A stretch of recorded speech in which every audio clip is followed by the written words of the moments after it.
This week, Siskel and Ebert review new caped crusader Val Kilmer battling supervillains Jim Carrey and Tommy Lee Jones in Batman Forever. Harvey Keitel and William Hurt play battered Brooklynites in Smoke, plus a special report on this year's Cannes Film Festival.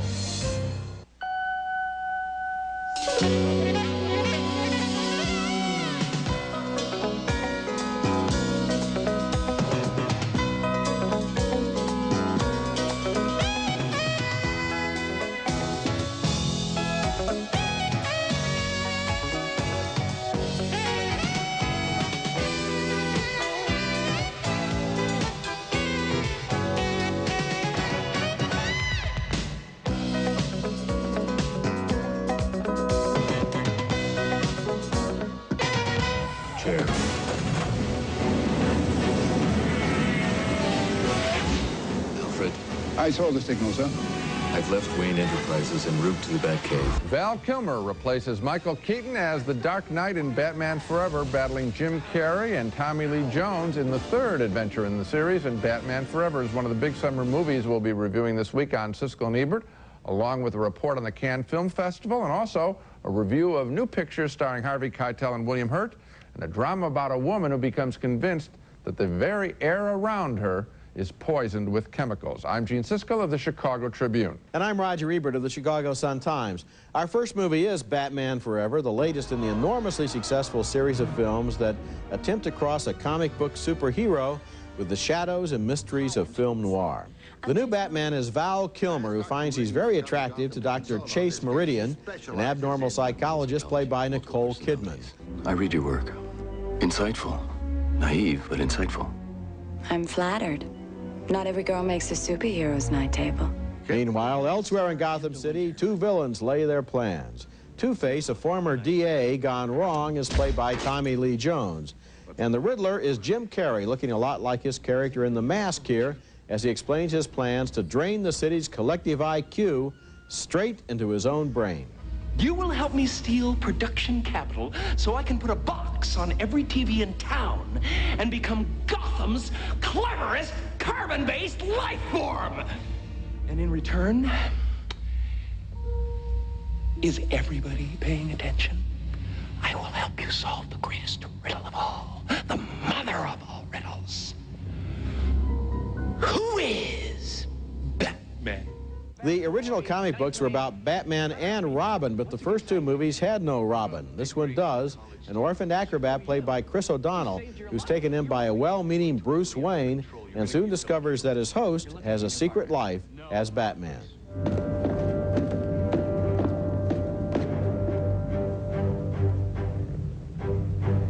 Who's your tailor? Meanwhile, the budding attraction between the sexy Dr. Meridian and Batman continues to grow, maybe because she's attracted to his costume. You trying to get under my cape, Doctor? A girl can't live by psychoses alone. It's the car, right? Chicks love the car. Batman Forever is a great-looking movie, and it's entertaining, but somehow this series keeps on missing the boat. Batman is the most fascinating and mysterious of all the comic book superheroes, and he's about more than simply action and special effects and colorful villains. Batman Forever is basically just a very good-looking comic book movie, and I think Batman deserves more and better. It's funny, I've been having a strange reaction to this picture. I liked it while I was watching it, and as soon as it was over, it didn't mean anything to me. And as the days have gone on, it's meant even less, if that's possible. I'm recommending the picture because I can't deny that while I was watching it, I thought the dialogue was very funny. I thought that Jim Carrey, sometimes he goes over the top, but that's Jim Carrey. And I thought also that Nicole Kidman those scenes were really appealing, and they do talk, they do hint at the fetishistic side, if you will, of Batman. There is a little bit of that going on there. So I'm sort of caught in the middle, but I liked it while I was watching it. The way that they juggle the 5 characters here is pretty impressive because they're all given enough screen time, except maybe Tommy Lee Jones. Yeah, one thing that happens is that maybe because Jim Carrey is so hot right now, the Riddler kind of takes over the picture and maybe even has as much screen time or almost as much as Batman himself. I cannot quite recommend this movie, and yet I do think it's better than the previous one, Batman Returns. It's kind of in that middle area, and as you observed, it doesn't really have any resonance. No. It's kind of like it's a 2-hour and whatever it is, 3-minute movie. A lot of good scenes and no substance. 2 hours and 5 minutes after it starts, you're thinking about something else. Okay, let's think about something else. Our next movie is called The Incredibly True Adventures of Two Girls in Love, and this breezy little love story is being touted as the first gay women's film to have a chance to score with mainstream audiences. No stars, just two very appealing young actresses. Laurel Holloman plays a gay teenager who works in a gas station and is immediately drawn to a very cute customer played by Nicole Parker. Randy Dean. You know, like this in James Dean? Oh. He's my uncle. Really? Just kidding. It turns out they attend the same high school, but to me, both actresses look like they're in their early 20s. Nevertheless, it's at high school where the flirting begins. The relationship develops over coffee. Some good dialogue here. I don't want to shock you or anything, but I really want to hold your hand right now. Naturally, the straight world reacts with surprise at the new affair. Well, Evie, how are we supposed to process this? In therapy, I guess. Are you guys going to go to the prom together, too? You know what? I saw a movie about that. Two girls went to the prom together. It was on cable. Two Girls in Love is full of natural, easygoing moments. Sometimes I caught the actresses acting, but rarely. My one major quibble with this generally breezy picture is the high school setting. I didn't get that. I would think with these appealing characters, the story would have been a whole lot better if it had taken place in a more adult setting, maybe with them having regular jobs. Still, a marginal thumbs up for me. Well, I give it a thumbs up, and I disagree with you. This has to take place in high school for a number of reasons. First of all, you think they look like high school girls? They look like they might be in high school, but a lot of really? That's a side issue, Gene. What do you mean? The story itself. Let's get on to the story itself, and the people could see for themselves what they look like. It has to take place in high school because, in the case of one of the girls, she is just discovering now that she might be gay. It has to take place in high school because it's as much about idealism, or even more about idealism, than it is about sex. It's about reading poetry and listening to music. And in the case of the girl who works in the gas station, it's about having a whole other side of life, and idealism and ideas and art opened up to her. Right. And it has to be in high school because of the touching shyness and tentative nature with which these two people come together. They're experimenting with themselves, with their futures. They're making discoveries there. These are all things that take place before you become an adult, and it's that tentative, innocent nature of this relationship that is its very special appeal. Well, I think all of those things could be happening in one's early 20s because, frankly, I don't think everybody's an adult in their early 20s. Well, I think that your entire objection here is just irrelevant to whether this film is any good or not. It's something I think it's a good picture for all the reasons. It's a very good film. That's why I gave it a positive review. Okay. I'm just saying that, and you really went at it like a little dog with a bone. I'm just saying, as I look at them, I thought that they were cast to look older. I just kind of wanted to dismiss that and go on, and you're the one that insisted on making it the crux of your entire review when it's really irrelevant to the values of this film. When we come back, Harvey Keitel and William Hurt spin Pipe Dreams in Smoke. It's a good story. I don't need your help. I got a man to take care of me, which is more than you can say for yourself, Hawkeye. Hey, don't talk to your mother like that. Harvey Keitel plays a cigar store manager who used to be the lover of Stockard Channing and may or may not be the father of Ashley Judd. In that scene from Smoke, a wonderfully written new movie that centers around the stories of a group of people who all seem to pass through the same Brooklyn cigar store. One of them is William Hurt, a writer who's in mourning for his murdered wife. When a young man saves his life, Hurt becomes his friend and tells him stories connecting the two great remaining loves of his life, which are writing and smoking. And there's Bakhtin, holed up in an apartment expecting to be killed any day. He has plenty of tobacco but no paper to roll it in, so he takes the pages of a manuscript he's been working on for 10 years and tears them up to roll his cigarettes. His only copy. His only copy. I mean, if you think you're gonna die, what's more important, a good book or a good smoke? That's Harold Perrineau Jr. as Rashid, the young man who eventually is able to track down his own father, played by Forrest Whitaker, who doesn't recognize him. The movie is sort of about how one person's misfortune leads to another person's good luck. I mean, you don't want to make a nuisance of yourself, right? I was working on a sketch. The garage of yours is so run down. It's kind of interesting. Smoke is directed by Wayne Wang, and it's a small but just about perfect little movie that does just what it sets out to do. Tells us stories about big city people who are lonely and romantic, victims of fate, and yet smart enough to help fate along. The performances by Hurt and Keitel establish the perfect tone. When they talk, their dialogue is rich and evocative, but they give the feeling that talk is basically just something you do during and in between a good smoke. The most interesting line in your review to me was when you said the movie is sort of about, because this is a movie sort of about a lot of things, and you could have picked 10 other things. I don't know if that I have seen a picture quite like this, where the stories and the people really do seem disconnected, and yet it all works, because it's all of an offbeat piece. These seem like the kinds of scenes, I've said this before, the kinds of dialogue that's left out of other movies. Yeah. I mean, I'll never forget this picture, and I can't tell you what it's about. The writing by Paul Auster of the dialogue Absolutely here great. is just right on, and the actors and director do such a good job of delivering it. It's a special film. Coming up next, a young homemaker has an allergic reaction to her house, her husband, and just about everything else in her life. A review of the new movie, Safe, is next.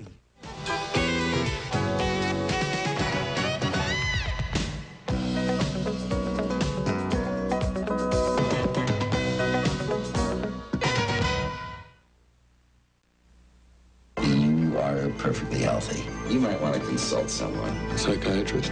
A married woman begins reacting to the chemicals in her life. Her husband and doctor doubt her illness, and she winds up in a desert clinic that may just be a cult, or at least it's a crutch in her life. That's the provocative premise of a disturbing new film called Safe, written and directed by Todd Haynes. Safe stars Julianne Moore, who was so very good in Vanya on 42nd Street.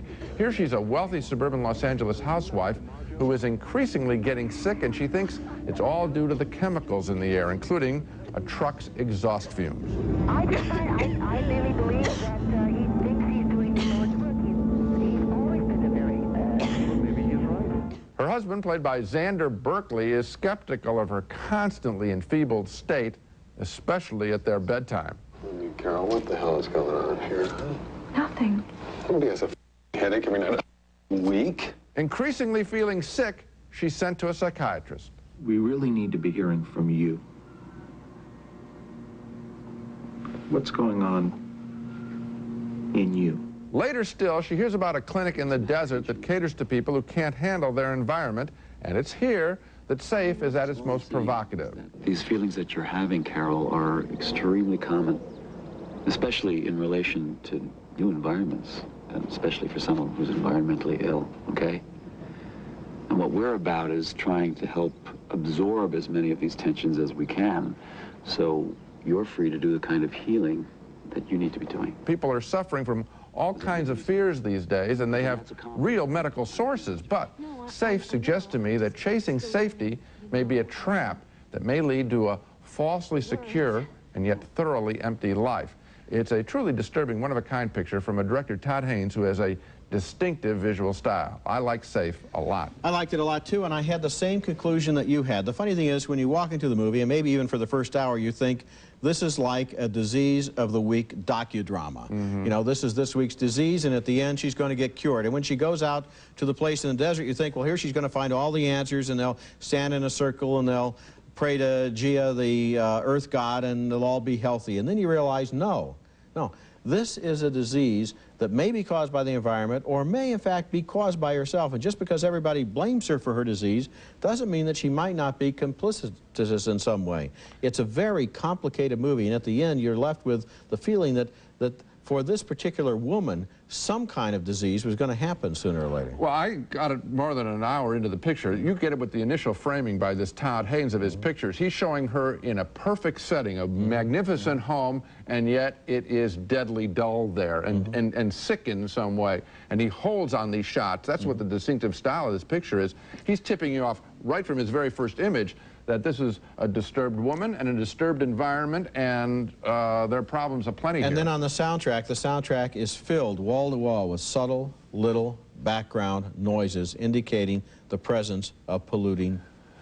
I think what he's really capturing is the feeling that we sometimes get, where all of a sudden you're just sort of disoriented, and you think, it's a strange thing going on right now, and those little moments are what this picture's all about. It's a real interesting film. The 48th Annual Cannes Film Festival recently wrapped on the French Riviera, and we'll have an on-location report when we come back.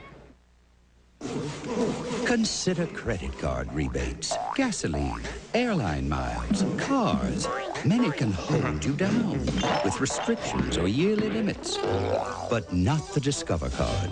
The more you use your card, the higher your cashback bonus award. And you're never restricted on how you can use cash. When it comes to rebates from the Discover card, the sky's the limit.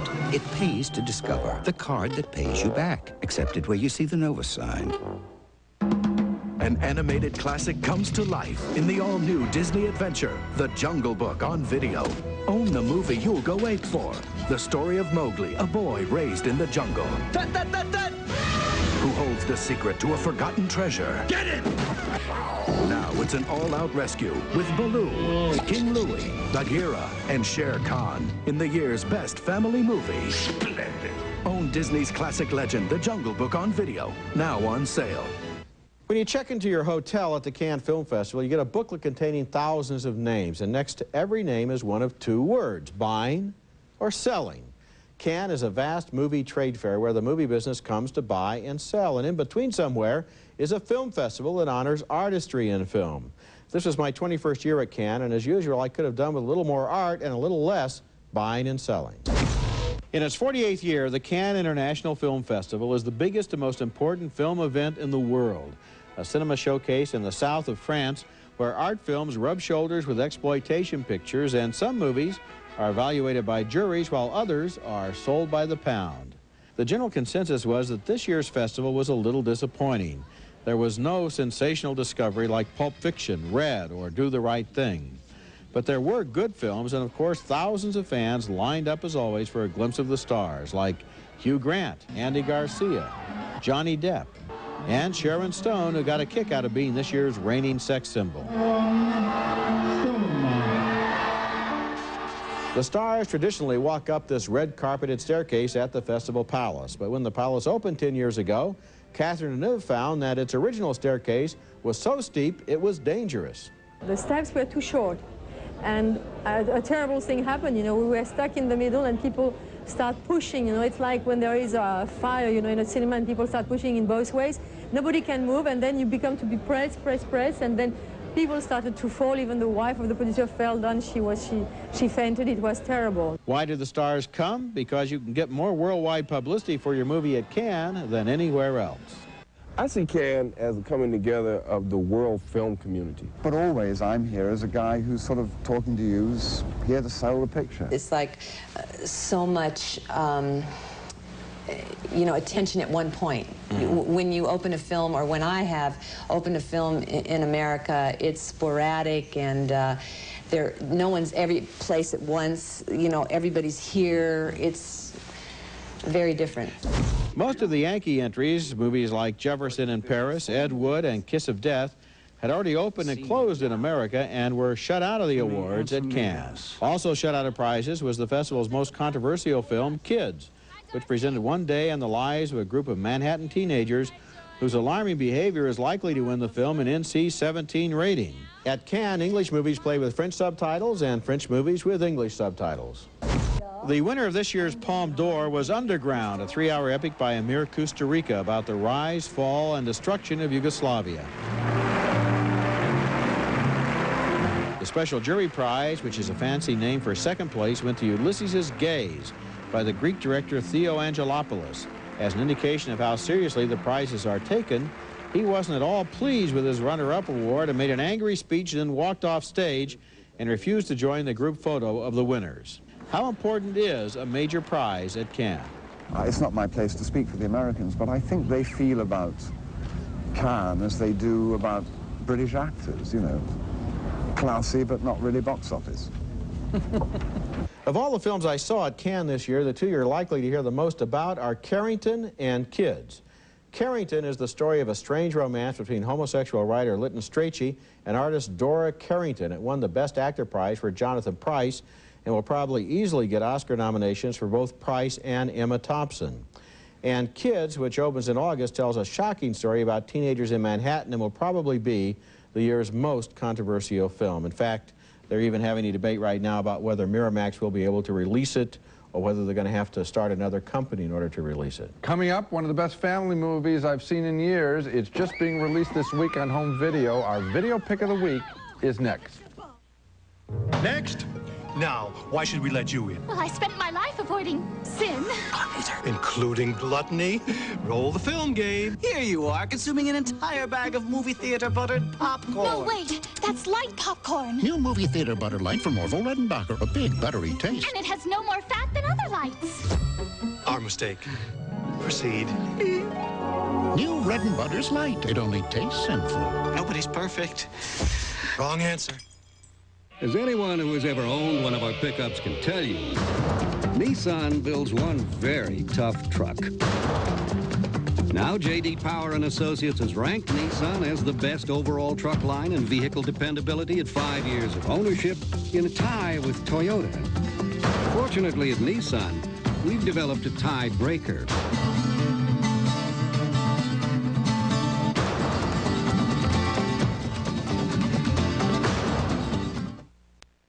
Siskel and Ebert's Video Pick of the Week, brought to you by Orville Redenbacher's Gourmet Popping Corn, the best part of the movies. With all the talk from politicians and even the American Medical Association about Hollywood's lack of family values, here's some good news. You now have a chance to rent Little Women, one of the best family movies made in recent years, featuring a sparkling Oscar-nominated performance by Winona Ryder as Jo March, one of the March sisters, and director Gillian Armstrong's fabulous adaptation of the Louisa May Alcott classic. Oh, I'd commit murder to go to college. Actually, if I were going to be a writer, I'd go to New York and pursue the stage. Are you shocked? Little Women is all about young women reaching their potential, and it's also about a mother holding a big family together while her husband is fighting in the Civil War. Susan Sarandon co-stars.